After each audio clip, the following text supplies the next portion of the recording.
অনুরাগের ছোঁয়া সিরিয়ালের আগামী পর্বে আমরা দেখতে চলেছি সূর্য বলে মা থাকতে কাকিয়া কেন বরণ করবে। এটা শুনে দীপা বলে আপনি কি বলছেন? তখন সূর্য বলে মানছি আমার দুটো পা কাজ করে না, তাই বলে কি এই বাড়িতে আমার কথার কোনো দাম থাকবে না? তখন দীপা বলে আপনি এর মধ্যে কি কোনো ভুল দেখতে পাচ্ছেন না? উত্তরের সূর্য বলে আজ থেকে 20 বছর আগে আমি তোমাকে এভাবেই বিয়ে করে বাড়িতে এনেছিলাম, সেই দিনও আমাদেরকে কেউ কিন্তু ফিরিয়ে দেয়নি। তখন সোনা বলে আমি আমার নিজের পছন্দেই বিয়ে করেছি, তাই আমাদের দায়ভার কাউকে নিতে হবে না। আর আমি এটাও প্রমাণ করে দিয়েছি আমার মা আর বোনের থেকে রুডিকে বেশি ভালোবাসে।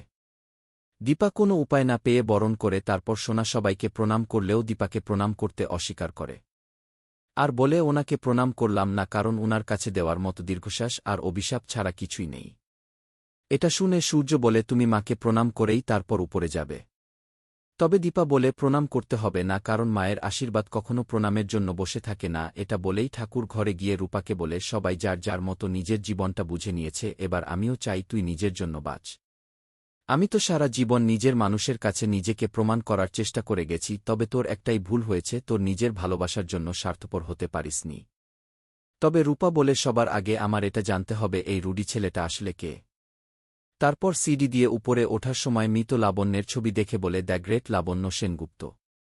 এটা শুনে অবাক হয়ে সোনা বলে তুমি কি আমার ব্যাপারে সবকিছু জেনেই আমাকে বিয়ে করেছ? তখন দীপা বলে আমি আগেই জানতাম ওর অন্য কোনো মতলব রয়েছে। তবে কাকিয়া বলে দিদিভাইকে কেই বা না চেনে? এটা শুনে রুডিও একই উত্তর দেয়। তখন দীপা বলে সোনার সাথে ও এক ঘরে থাকবে না। তখন সূর্য বলে তুমি কি শুরু করলে? তবে দীপা বলে একদিন যদি জানতে পারেন আমি ঠিক ছিলাম তখন কি করবে? এটা শুনে সূর্য রেগে গিয়ে বলে সেদিন আমি নিজের হাতে ওকে খুন করে দিব। তবে রুডি বলে আপনি যখন চাইছেন না তখন আমি না হয় গেস্ট রুমেই থাকব। তারপর সোনা উপরের ঘর থেকে রূপার সকল জিনিসপত্র একটা ছুটকেসে ভরে সিডি থেকে নিচেই ফেলে দেয়া।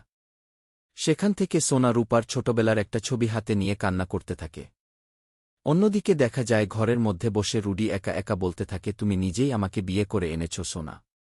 তবে যতদিন না পর্যন্ত আমি তোমার পরিবারকে টেনে রাস্তায় নামাচ্ছি ততদিন আমার শান্তি নেই।